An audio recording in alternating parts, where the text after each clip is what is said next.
मैं एक ही शब्द कहूंगा, एक्सीलेंट।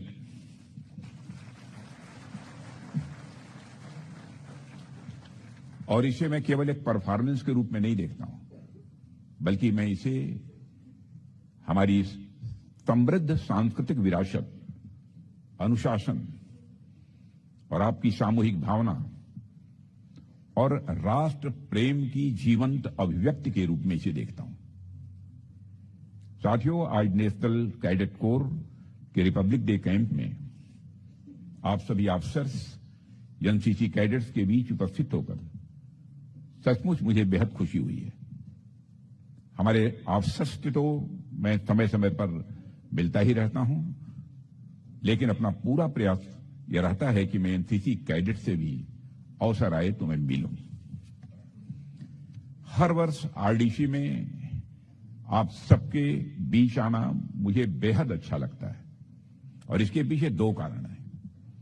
पहला कारण तो यही है कि आप सभी नौजवानों से मिलने का और बातचीत करने का अवसर मिलता है, और दूसरा कारण यह है कि आपकी अलर्टनेस, आपका कॉन्फिडेंस, आपका परफॉर्मेंस, यह सब सारी चीजें स्वाभाविक रूप से मुझे मेरा उत्साह वर्धन करती हैं। और मुझे सुखद आश्चर्य होता है कि इतनी कम उम्र में परमात्मा ने आप सबको इतनी प्रतिभा दी है, आपके अंदर इतना टैलेंट दिया है। यह कोई छोटी बात नहीं है। ऑफिशियली यदि देखा जाए तो भले ही एक रक्षा मंत्री के रूप में मुझे बुलाया जाता है, लेकिन मैं अपने मन की कहूं तो मैं यहां पर जब बच्चों के बीच आता हूं तो रक्षा मंत्री के रूप में नहीं आता हूं, बल्कि मैं एक अभिभावक के रूप में, गार्जियन के रूप में आता हूं। आपने देखा होगा कि जो घर के बड़े होते हैं उनके सामने बच्चे जाकर जो हंसते खेलते हैं, कुछ अच्छा करते हैं, तो स्वाभाविक रूप से जो गार्जियंस होते हैं उनको बहुत ही अच्छा लगता है। और सचमुच यही अनुभूति मुझे यहां हुई है, और जब भी मैं आता हूं यही अनुभूति होती है। बच्चे जब अपना एग्जामिनेशन रिजल्ट लेकर या किसी भी कोई एक्टिविटी हो, कोई परफॉर्मेंस हो, कोई मेजर अचीवमेंट हो, जब अपने घर के बड़े लोगों को बतलाते हैं, और उस समय जो घर के बड़े लोगों को खुशी होती है, वही खुशी मेरे साथियों मुझे भी हो रही है। और भाई बाहर जब मैं आप सबके द्वारा लाए गए इनोवेटिव सब सारे जो आपके कंसेप्ट से, आइडियाज थे, उसको देख रहा था, जब अलग अलग सेक्टर्स में आपकी अचीवमेंट्स को देख रहा था, जब आपकी कल्चरल परफॉर्मेंस को मैं यहां पर देख रहा था, मैं सच कहूं तो मैं स्वयं को भी गौरवान्वित महसूस कर रहा था। साथियों, जब भी मैं एनसीसी के अपने कैडेट से मिलता हूं तो उन कैडेट्स में मुझे सिर्फ कुछ एक व्यक्ति नहीं दिखाई देता, एक पर्सन नहीं दिखाई देता, बल्कि आप सभी के अंदर मुझे भारत का प्रतिबिंब दिखाई देता है। एक तो आप भारत के अलग अलग हिस्सों से राष्ट्र की सेवा करने की इच्छा लिए हुए एनसीसी में शामिल हुए हैं। एनसीसी का कैडेट मैं रहा हूं, मैं भी रहा हूं, और मैं जानता हूं कि सभी एनसीसी में पार्टिसिपेट करने के लिए इच्छुक नहीं होते हैं। ऐसे कोई बच्चे होते हैं जिनकी बिल्कुल उत्कट इच्छा होती है कि एनसीसी में मुझे पार्टिसिपेट करने का, भाग लेने का अवसर मिले। और दूसरा, आपके अंदर जो एनर्जी है, ऊर्जा है, और जो उसका समावेश है, उसमें मुझे साफ दिखता है कि एक राष्ट्र के रूप में मैं पूरे विश्वास के साथ कह सकता हूं आप सबको देखने के बाद कि भारत का भविष्य उज्जवल है। यह मैं पूरे विश्वास के साथ कह सकता हूं आप सबको देखने के बाद। और मेरे साथियों, आप सब जानते हैं भारत की भूमि रत्न गर्भाव है। इसे हम रत्न गर्भा वसुंधरा कहते हैं, यानी अनेक रत्न, अनेक विभूतियां भारत की भूमि से निकली हैं। महाराणा प्रताप, छत्रपति शिवाजी महाराज, रानी अहिल्याबाई होलकर, रानी चेन्नम्मा, रानी लक्ष्मीबाई और स्वामी विवेकानंद जैसी अनेक विभूतियों ने इस राष्ट्र की सेवा की है। उन सब ने भारत को जैसा बनने का स्वप्न देखा था। हम सब अपने अपने तरीके से राष्ट्र निर्माण की उसी प्रोसेस में लगे हुए हैं। लेकिन राष्ट्र निर्माण की इस पूरी जर्नी में आप सभी एनसीसी कैडेट्स की भूमिका बहुत ही महत्वपूर्ण है, बहुत ही इंपॉर्टेंट होने वाली है। यह बात मैं विश्वास के साथ कह सकता हूं। साथियों, आप सभी एनसीसी से जुड़े हुए लोग यहां बैठे हैं, लेकिन क्या आपने कभी इस बात पर भी गौर किया है कि एनसीसी आपकी पर्सनालिटी में किस प्रकार के चेंजेस लाती है, आपके व्यक्तित्व में किस प्रकार का विकास लाती है? आप सबने जरूर एक चीज महसूस किया होगा कि आप जब एनसीसी में आए थे तब से लेकर आज तक आपके अंदर बहुत कुछ बदला होगा, और यह बात मैं अपने अनुभव के आधार पर भी मैं कह सकता हूं। और आप सब एनसीसी के बच्चों को जो मैं देखता हूं तो मैं खुद कई बार सोचता हूं कि आज के जमाने में एक बच्चे के पास तो बहुत सारे ऑप्शंस होते हैं, बच्चों के पास इतने सारे कंफर्ट्स हैं, परिवार में कंफर्ट्स हैं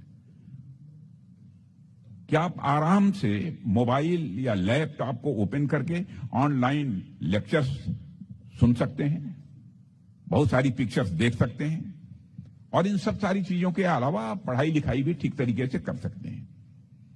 हम लोग जब छोटे थे तब फिजिकल एक्टिविटी के नाम पर दिन भर क्रिकेट, कबड्डी और दौड़ धूप, यह सब सारी चीजें हम लोग करते रहते थे। लेकिन आजकल तो आप सबके पास मोबाइल गेम्स की बहुत बड़ी सुविधा है। कई सारे मोबाइल और कंप्यूटर गेम्स आ गए हैं जिन्हें खेलकर बच्चे मान लेते हैं कि अब हमारा खेल पूरा हो गया और आज हमने खेल लिया। मेरे कहने का मतलब यह है कि इतना कंफर्ट आजकल बच्चों के पास है, फिर भी आप सभी बच्चे इस सर्दी में या चाहे वह गर्मी का मौसम हो, उसमें परेड ग्राउंड में वर्दी पहनकर ड्रिल करने का जो आप काम करते हैं, कितनी आप मेहनत करते हैं, इसको देखकर सचमुच आप जैसे बच्चों पर हमको नाज है, आप सभी जैसे बच्चों पर हमको गर्व है। माने इन सब सारे आकर्षणों से अपने को दूर कर, इतनी सारी सुविधाओं से भी अपने मन को, अपने चित्त को हटाकर एनसीसी में आकर इतना कठोर परिश्रम करना, मैं समझता हूं कि आपकी एक जो फर्म कन्विक्शन है, यह उसका परिणाम है। और मुझे ऐसा लगता है कि एनसीसी सिर्फ परेड, ड्रिल और कैंप नहीं है, बल्कि एनसीसी दरअसल खुद को अपग्रेड करने का एक बेहतरीन कोर्स है। और यहां आकर आप खुद को अपग्रेड करना सीखते हैं, और यह अपग्रेडेशन कैसे होता है, इसे मैं आपके सामने रखना चाहता हूं। मेरे प्यारे कैडेट्स, इस बात को तो लगभग सभी मानेंगे कि हम सभी के अंदर एक डिफॉल्ट सेटिंग वाला इंसान बैठा हुआ है। आमतौर पर हम में से कोई भी यही चाहता है कि वो अपने कंफर्ट जोन में रहे। बताइए, इतनी ठंड में कौन चाहता होगा उसे रोज सुबह 4 बजे उठना पड़े? मैं समझता हूं कि यहाँ के बच्चों को भी 4 बजे सुबह उठा दिया जाता है। यह 5 बजे, कितने बजे है बच्चे? 4 बजे। क्या मुसीबत है। और अपने कंफर्ट जोन के बाहर कोई नहीं निकलना चाहता। जो लोग निकल जाते हैं वो लोग फिर आगे बढ़ते हैं और इतिहास रचते हैं। तो कंफर्ट जोन से आपने अपने को बाहर निकाला है, तो इतिहास रचने में भी किसी की भूमिका हो सकती है, तो आप जैसे बच्चों की हो सकती है।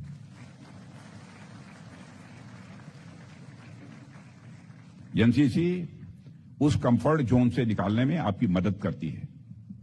जो मैंने किया है और जो आप कर रहे हैं, उसको देखने के बाद मैं कह सकता हूं, आज दुनिया आपको कंफर्ट ही तो बेच रही है।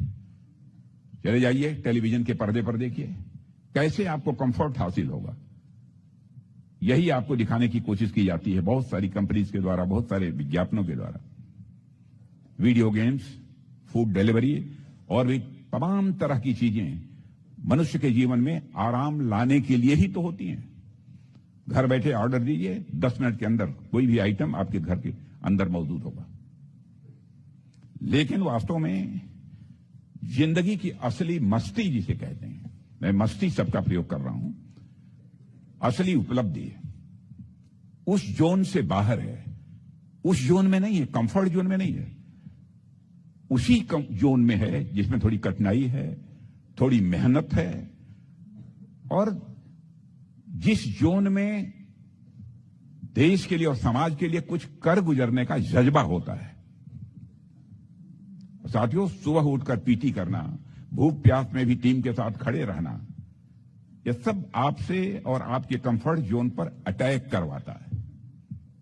और हर बार जब आप इसे झेल लेते हैं तब आप मानसिक रूप से, मैं मानता हूं कि अपेक्षाकृत कंपैरेटिवली आप मजबूत होते हैं। और इसके अलावा आपको अनेक लाइफ स्किल्स भी एनसीसी में सीखने को मिलती है। मैंने देखा है बाहर, जो आपदाओं के दौरान खुद को और दूसरों को भी बचा सकती हैं, जैसे स्विमिंग हो, फायर फाइटिंग हो, भूकंप जैसी आपदाओं के समय खुद को सुरक्षित रखना हो। ऐसे तमाम अनफॉर्चुनेट इंसिडेंट्स के दौरान जो स्किल्स आपकी हेल्प कर सकती हैं, एनसीसी आपको वह सारे स्किल्स भी सिखाती है। साथियों, इसके अलावा मेरा यह भी मानना है कि एनसीसी आपको अनुशासन और देशभक्त के साथ साथ आज दुनिया की सबसे बड़ी कमी फोकस की कमी मानी जाती है, उस फोकस की कमी को भी दूर करती है। कंसंट्रेशन की जो कमी है, बहुत सारी चीजें टेलीविजन के पर्दे पर इधर उधर देखने के कारण जो कंसंट्रेशन डाइवर्ट होता है, वह भी बनाने का काम ये एनसीसी करती है। आप देखिए कि आज हम एक ऐसे दौर में से जी रहे हैं जहां लोगों का अटेंशन स्पैन लगातार कम होता जा रहा है। अटेंशन स्पैन लगातार कम होता जा रहा है। यानी आज के समय में हर किसी को सब कुछ तुरंत चाहिए, चाहे जैसे भी। सब कुछ आज आपके मोबाइल पर तुरंत उपलब्ध है। ज्ञान भी तुरंत चाहिए, मनोरंजन भी तुरंत चाहिए, और परिणाम भी यानी रिजल्ट भी तुरंत चाहिए। लेकिन यही जो हैबिट, यही आदत आगे चलकर मैं मानता हूं कि मनुष्य के जीवन में बहुत बड़ा खतरा बन जाती है। क्योंकि जीवन की बड़ी लड़ाइयां, देश की बड़ी जिम्मेदारियां और चरित्र का निर्माण, ये सब इंस्टेंट नहीं होते हैं। इसके लिए पेशेंस चाहिए, कंटिन्यूटी चाहिए, और इतना ही नहीं, सबसे जरूरी है फोकस चाहिए। और यहीं पर एनसीसी आपके लिए रोल प्ले करती है, मैं यह मानता हूं। और जब आप एनसीसी में एक्सरसाइज करते हैं तो आपका पूरा ध्यान सिर्फ और सिर्फ अपनी एक्सरसाइज पर होता है, अपनी एक्टिविटीज पर होता है। अगर ध्यान भटका तो पक्की बात मानिए कि आपकी ड्रिल बिगड़ने वाली है। अगर ड्रिल बिगड़ी तो आपकी पूरी यूनिट प्रभावित होगी। यानी यहां आपको हमेशा फोकस्ड अपने को रखना पड़ता है, और आपका यह फोकस केवल पढ़ाई या ट्रेनिंग तक सीमित नहीं रहता। यह फोकस आपके जीवन के हर क्षेत्र में दिखाई देता है। जो भी एनसीसी के बच्चे होते हैं, आप में से कई कैडेट्स मैं मानता हूं कि भविष्य में आर्म फोर्सेज में जाएंगे। कई cadets doctor, engineer, teacher, scientist, administrator या फिर पॉलिटिशियन भी बनेंगे। लेकिन आप जहां भी जाएंगे, आप इतना समझ लीजिए कि एनसीसी ने आपको फोकस दिया है। आपके अंदर जो गुण विकसित किए हैं वह हर क्षेत्र में आपको काम आएंगे। मैं अपने व्यक्तिगत जीवन के अनुभव के आधार पर आपको बतला रहा हूं। साथियों, आप सभी जिस एनसीसी के साथ यहां पर जुड़े हैं, इसका इतिहास बहुत ही लंबा है, बहुत व्यापक है। एनसीसी से ट्रेन अनेक लोगों ने देश के विकास में बहुत बड़ा योगदान दिया है। परमवीर चक्र विजेता मनोज पांडे, हमारे लखनऊ के रहने वाले, से लेकर कैप्टन विक्रम बत्रा तक सभी एनसीसी कैडेट्स रहे हैं। आप लोगों को शायद पता होगा, हमारे प्रधानमंत्री भी एनसीसी कैडेट्स हैं, और आपका यह रक्षा मंत्री भी एनसीसी कैडेट रहा है। और भी कई लोगों ने एनसीसी से निकलकर देश के अलग अलग क्षेत्रों में आज वो अपनी महत्वपूर्ण भूमिका का निर्वाह कर रहे हैं। मुझे याद आता है कि 1965 और 1971 के वार में NCC cadets second line of defence के रूप में तैनात रहे। आज भी जब जरूरत पड़ती है तो एनसीसी के बच्चों को याद किया जाता है। आप सोचिए कि हर सेक्टर में एनसीसी की कितनी महत्वपूर्ण भूमिका है। मैं आप सभी बच्चों से एक बात और कहना चाहूंगा कि जो इसी सेकंड लाइन ऑफ डिफेंस से जुड़ी हुई है। आप सभी बच्चों ने महाभारत की कहानी, मैं समझता हूं कि अधिकांश बच्चों ने जरूर सुनी होगी, और उस कहानी में एक बहुत महत्वपूर्ण बात जो है देखने को मिलती है, जिसे हम सबको देखना चाहिए। महाभारत का युद्ध 5 पांडवों की लीडरशिप में लड़ा गया था। युधिष्ठिर, भीम, अर्जुन, नकुल और सहदेव सभी महान योद्धा थे, सभी युद्ध भूमि में लड़ रहे थे, लेकिन इन योद्धाओं के पीछे भी एक पूरी सेकंड लाइन ऑफ डिफेंस खड़ी थी। जैसे भीम के पुत्र घटोत्कच और अर्जुन के पुत्र अभिमन्यु, ये सब सेकंड लाइन ऑफ डिफेंस जैसे ही थे, मतलब जैसे एनसीसी के वो मान लो वो भी थे। युद्ध में एक बार द्रोणाचार्य ने चक्रव्यूह की रचना की। अब समस्या यह थी कि चक्रव्यूह को तोड़ना यह बहुत बड़ा चैलेंज था। केवल अर्जुन और भगवान कृष्ण को ही पूरी तरह चक्रव्यूह तोड़ने की कला मालूम थी। लेकिन उस समय हुआ क्या, अर्जुन को दुर्योधन के योद्धा युद्ध करते करते रणभूमि से बहुत दूर ले गए अर्जुन को, और कृष्ण भी उस समय वहां पर उपस्थित नहीं थे। यानी जिन लोगों को चक्रव्यूह तोड़ना आता था वे दोनों ही उस समय पर मौजूद नहीं थे। ऐसी संकट की घड़ी में सामने कौन आया? यहीं पर सेकंड लाइन ऑफ डिफेंस का महत्व समझ में आता है। उस समय आगे बढ़कर चक्रव्यूह में प्रवेश करने का साहस किसने दिखाया? अभिमन्यु ने दिखाया। उसे चक्रव्यूह में प्रवेश करना आता था, लेकिन दुर्भाग्य से अभिमन्यु को बाहर निकलने की कला नहीं मालूम थी, इसका ज्ञान उनको नहीं था। फिर भी उन्होंने देश और धर्म की रक्षा के लिए अपना कदम आगे बढ़ाया। और अगर उस दिन अभिमन्यु चक्रव्यूह में प्रवेश न करते तो द्रोणाचार्य युधिष्ठिर को कैद कर लेते और महाभारत का युद्ध उसी दिन समाप्त हो जाता। इसका मतलब कि अभिमन्यु यानी आप सब, यानी सेकंड लाइन ऑफ डिफेंस का वह प्रयास पूरे युद्ध की दिशा बदल देने का निर्णय था अपने में, मैं ऐसा मानता हूं। अब यहां मैं एक बहुत महत्वपूर्ण बात समझाने मैं समझता हूं समझने की है कि आज के समय में आप लोग और खासकर आप सभी एनसीसी कैडेट इस देश के वही सेकंड लाइन ऑफ डिफेंस है। और आज की दुनिया अपने आप में एक नई महाभारत है। इतनी अनसर्टेनिटीज, इतनी तरह तरह की समस्याएं, मैं मानता हूं अपने आप में किसी महाभारत से यह कम नहीं है। और इस नए महाभारत में आप लोग ही नए अभिमन्यु हैं।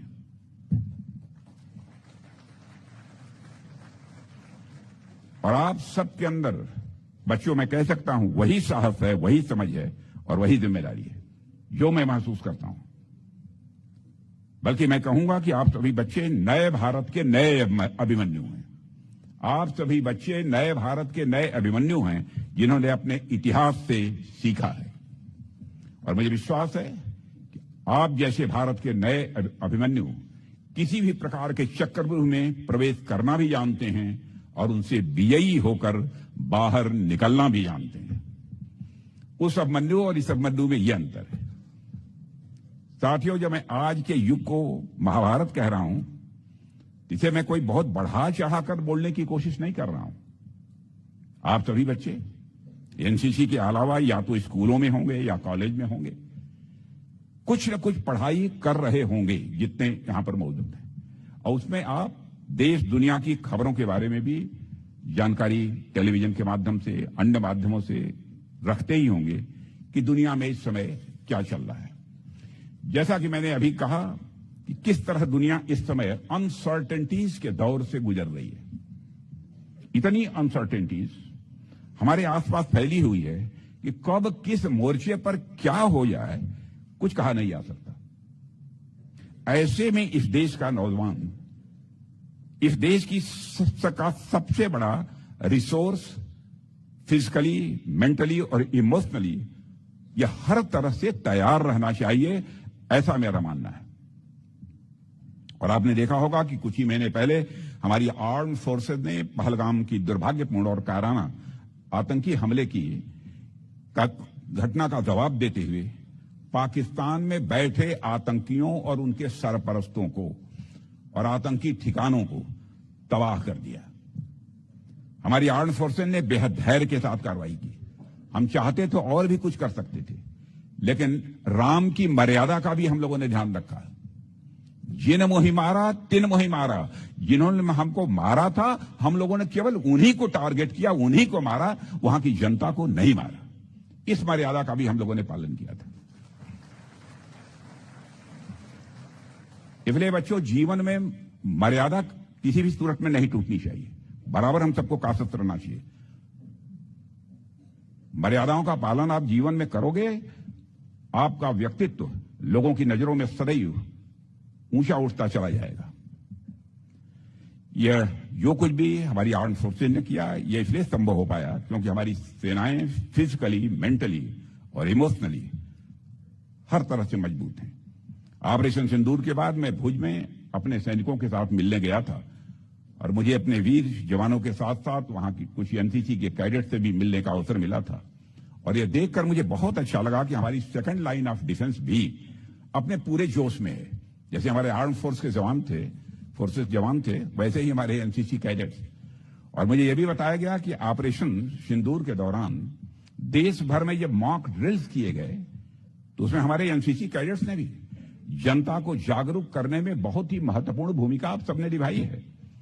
इसके लिए भी मैं आप सभी एनसीसी कैडेट्स को और आपके माध्यम से सारे देश के एनसीसी कैडेट्स को अपनी तरफ से हार्दिक बधाई देता हूं, उनको मैं शुभकामनाएं देता हूं।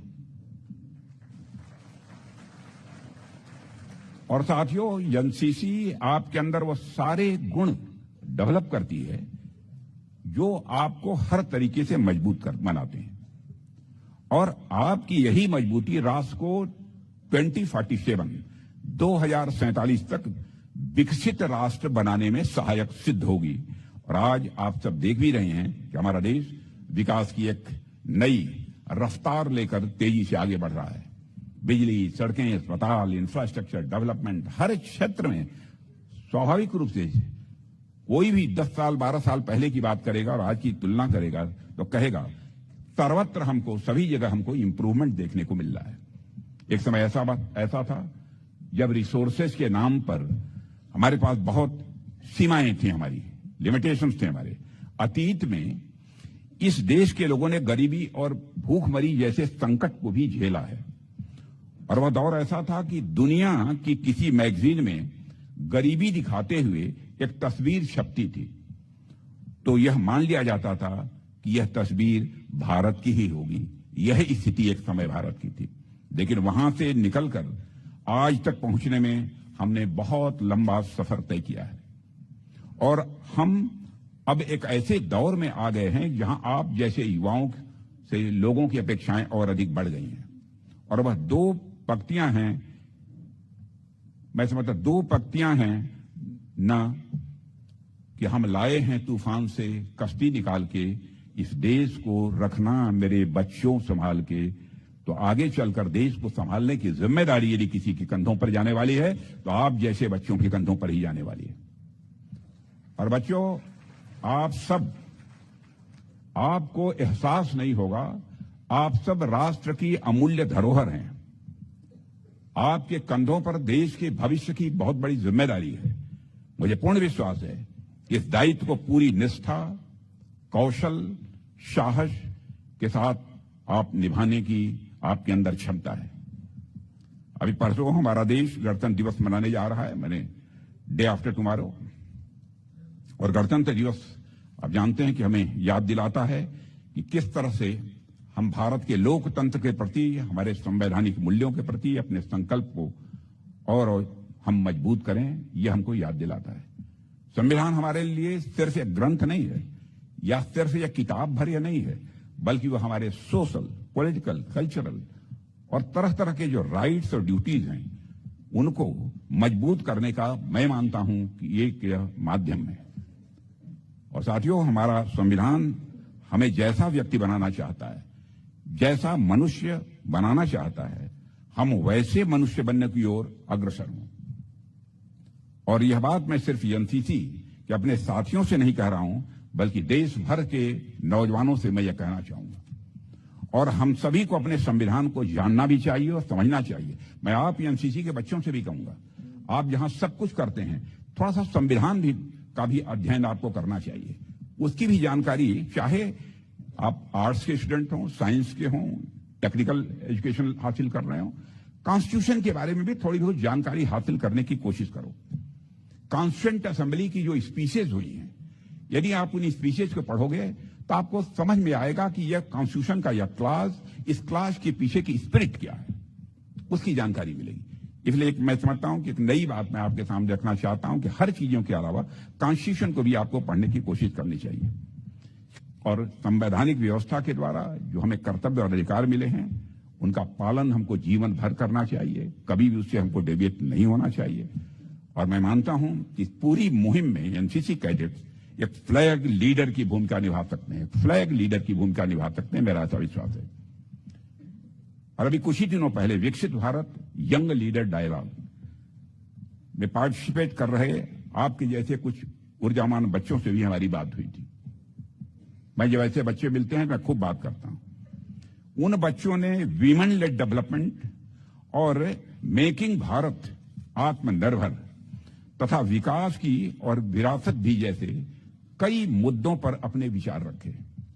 जो सपना मैंने उन बच्चों की आंखों में देखा था और जो सपना मैं आप सबकी आंखों में देख रहा हूं, ये तमाम चीजें मुझे पक्का विश्वास दिला रही हैं कि देश का भविष्य उज्जवल हाथों, देश का उज्जवल भविष्य आप जैसे जवानों के ही हाथों होगा।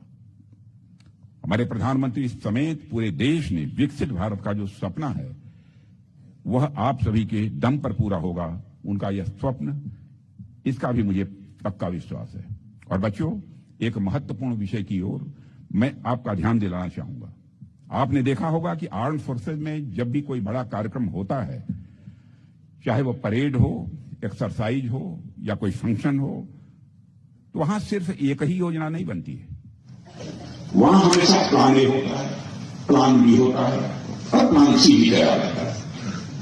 आपने सोचा है कि ऐसा क्या होता है? जैसे जैसे आप जीवन का अनुभव हासिल करते जाएंगे, आपको पता चलेगा कि वास्तव में सब कुछ हमारे कंट्रोल में नहीं है। जैसे कल का ही उदाहरण देख लीजिए, हम सबने इंद्रदेव की कृपा देखी और बारी से एक पल को तो हमें भी लगा होगा कि आज शायद खुले मैदान में परेड बच्चों की, एनसीसी के बच्चों की परेड हमको देखने को न मिले, कल मुझे मिला।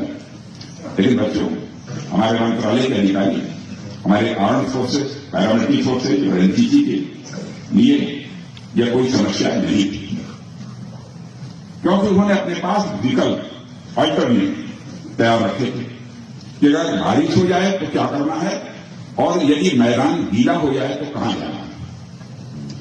तब पहले से प्लान था और ऐसा हुआ भी। और यह वह रिहर्सल आज प्लान की गई।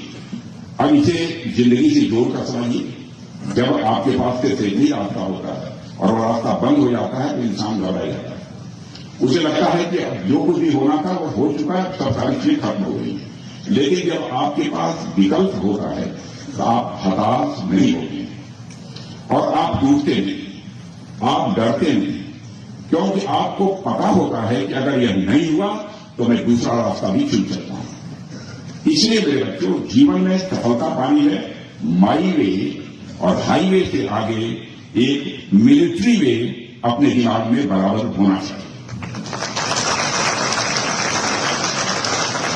माई वे, हाईवे से भी आगे एक मिलिट्री वे भी बराबर अपने दिमाग में होना चाहिए। यानी विकल्प रखिए, प्लान बी रखिए। केवल एनसीसी के बच्चों के मैं जो कुछ भी कर रहे हैं इसी समय के लिए नहीं कर रहा हूं, भविष्य के लिए कर रहा हूं। जिंदगी यह जो है टेस्ट क्रिकेट जैसी है, पिच पर डटे रहना है। एक बाल गई तो दूसरी बाल आएगी, उस पर अच्छा शॉट लगेगा। अगर आज बारिश आ गई तो कल धूप भी निकलेगी। इसलिए हमें अपने जीवन में हमेशा हर विकल्प के साथ तैयार रहना चाहिए। यह मैं बच्चों से आग्रह करना चाहूंगा। मैं आप सभी बच्चों को मैं शुभकामनाएं देता हूं। अब शुभकामना में कुछ छोटी चीज हो गई, बड़ा होने के नाते अपने सभी बच्चों को मैं आशीर्वाद देता हूं। और इस मंच से आप सभी के उज्जवल भविष्य की मैं कामना करता हूं। आप जहां भी आइए, आप अपनी प्रतिभा, अपना टैलेंट, अपने चरित्र और अपने कर्म से देश का नाम रोशन करें, यही मैं परमात्मा से प्रार्थना करता हूं। और पुनः आप सबके उज्जवल भविष्य की कामना करते हुए यही पर अपना निवेदन समाप्त करता हूं। धन्यवाद।